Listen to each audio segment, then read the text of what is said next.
Inaasahang tataas pa ang aangkating bigas ng Pilipinas ngayong taon kumpara sa naunang pagtaya ng United States Department of Agriculture o USDA.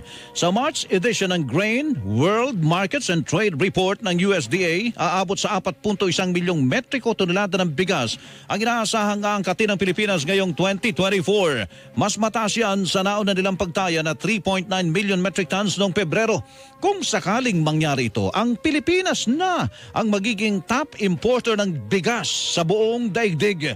Ngunit sa isang forum kahapon, sinabi ni Agriculture Assistant Secretary Arnold de Mesa na hindi naman nangyayari ang pagtaya ng USDA. Kahit may mga projections ang USDA, hindi naman normally nangyayari yung ganun.